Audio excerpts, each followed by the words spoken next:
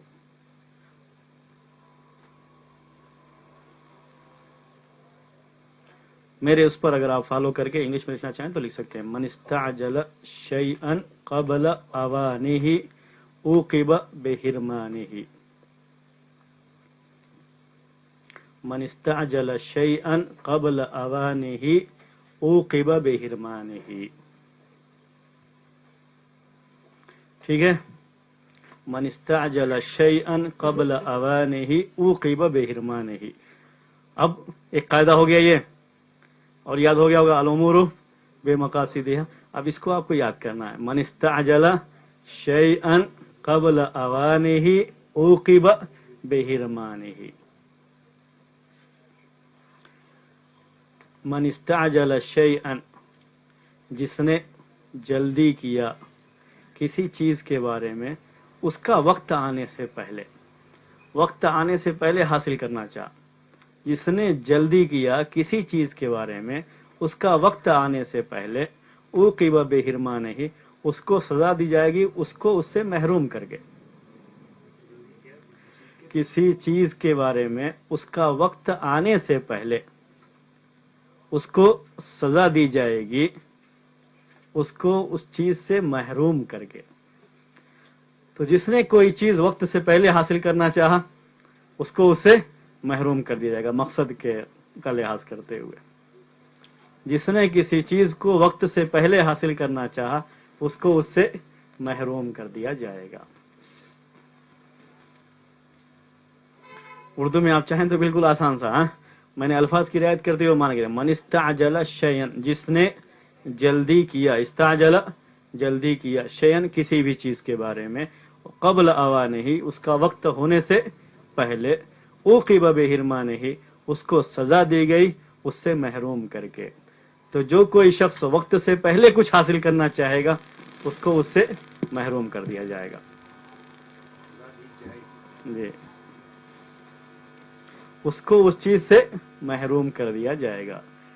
وقت آنے سے پہلے اگر اس چیز کو حاصل کرنا چاہتا ہے تو اس کو اس چیز سے محروم کر دیا جائے گا. ٹھیک ہے، الفاظ سمجھ میں آگے. اس کی دلیل جو ہے شریعت کے تعلق سے، پروف کیا ہے اس کا شریعت میں. اگر باپ کا انتقال ہو جائے تو بیٹے کو اس کی وراثت میں حصہ ملتا ہے نہیں ملتا ہے؟ ہاں، تو بیٹا اتنا مضبوط قسم کا وارث ہوتا ہے کہ دوسرے لوگ اس کو ہٹا نہیں سکتے. اپنی غلطی سے وہ ہٹ سکتا ہے لیکن دوسرے لوگ اس کو ہٹا نہیں سکتے. اس لیے بیٹے کو رکھتے ہیں ساتھ میں. کس کو رکھتے ہیں؟ بیٹے کو.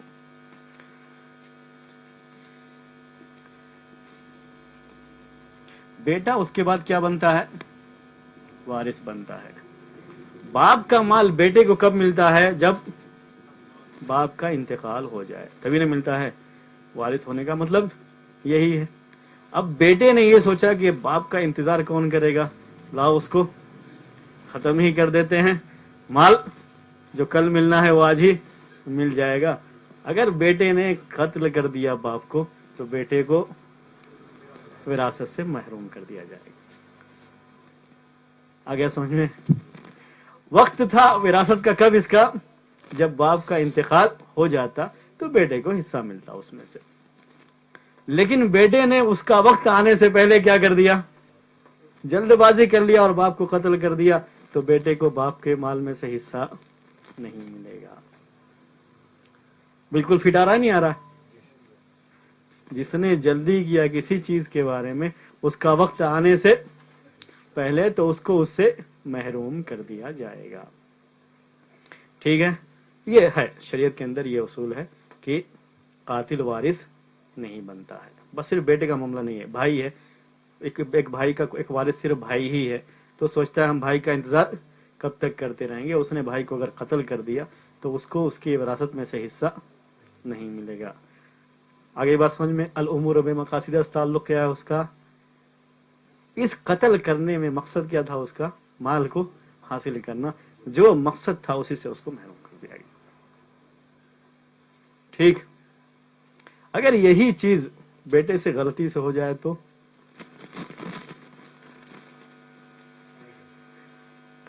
ایک دوسری یہ تو ہو گئی جو ہے یعنی قاعدے کو سمجھانے کے لیے کہ اس کے لیے پروف شریعت میں کیا ہے. اب ایک دوسرا اسی سے جڑا ہوا مسئلہ جو اسی قاعدے کے روح سے اس پر حکم لگاتے ہیں، وہ مسئلہ میں آپ کو پیش کر رہا ہوں. زید نے اپنے مال کے لیے وصیت کیا، اپنے مال کے لیے وصیت کیا بکر کے بارے میں جو اس کا رشتہ دار نہیں ہے، اس کا رشتہ دار نہیں ہے، اس کے بارے میں وصیت کیا. بکر کو معلوم ہے کہ زید نے میرے لیے کیا کیا ہے، وصیت کر رکھا ہے، اور جانتے ہیں آپ کی یہ وصیت کرنا جائز ہے غیر وارث کے لیے، جبکہ 1/3 ہو یا 1/3 سے کم ہو جائز ہے.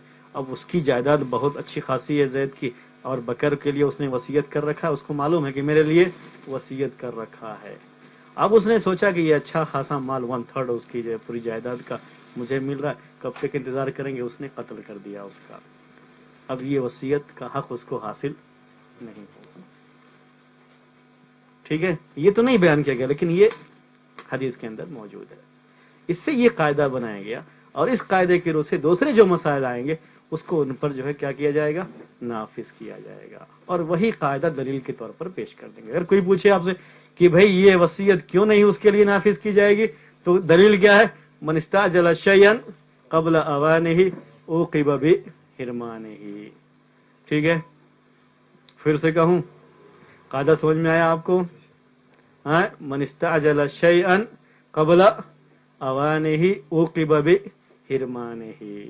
ٹھیک ہے، اگر وقت سے پہلے کسی چیز کو حاصل کرنا چاہیں گے تو اس کو اس چیز سے محروم کر دیا جائے گا.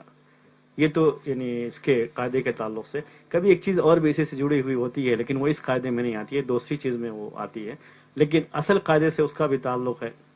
شوہر بالکل مرنے کے قریب ہو گیا ہے، مرنے کے قریب ہو گیا، اب اس کو یقین ہے کہ مجھے مر جانا ہے. آج کے زمانے میں ویسے بھی ڈاکٹر وغیرہ کچھ پہلے کہ بس یہ جو ہے 1-2-3 دن کے مہمان ہیں یا 1 دن کے، کچھ اس کیفیت میں اس کی یعنی ایسی کنڈیشن ہے اس کی اس وقت. ایسے وقت میں اس نے اپنی بیوی کو طلاق دے دیا. بیوی کو مقصد کیا ہے کہ بیوی کو وراثت سے محروم کر دے. اگر بیوی رہے گی میری وفات کے وقت میں تو اس کو کیا ملے گا، وراثت میں حصہ ملے گا. اسی مقصد سے کیا کر دیا، اس نے طلاق دے دی. مقصد یہ ہے اس کام میں، مقصد یہ ہے، کیا کہتے ہیں لوگ، اس بیوی کو وراثت میں حصہ دلایا جائے گا.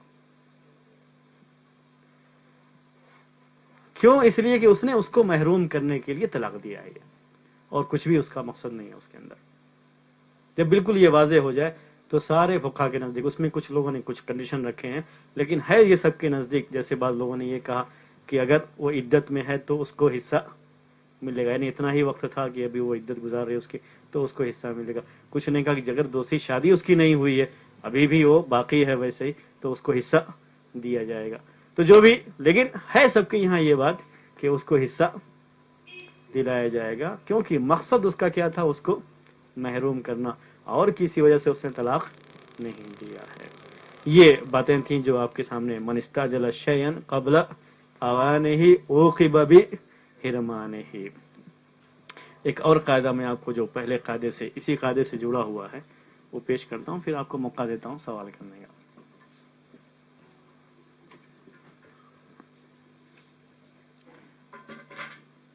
مقاصد الالفاظ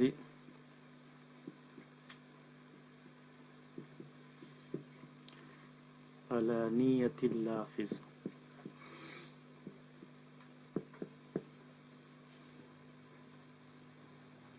الا فی صورت واحدہ.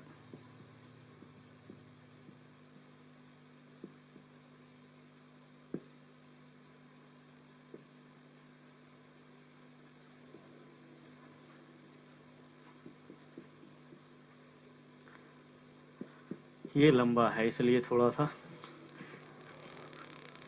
اس کا خیال کیجیے گا. ہاں، ہو سکے تو اردو میں لکھنا چاہیں تو لکھ لیجیے گا. میں آپ کو صرف الفاظ، مقاصد الالفاظ علی نیت اللافظ، مقاصد الالفاظ علی نیت اللافظ الا فی صورت واحدہ وہی الحلف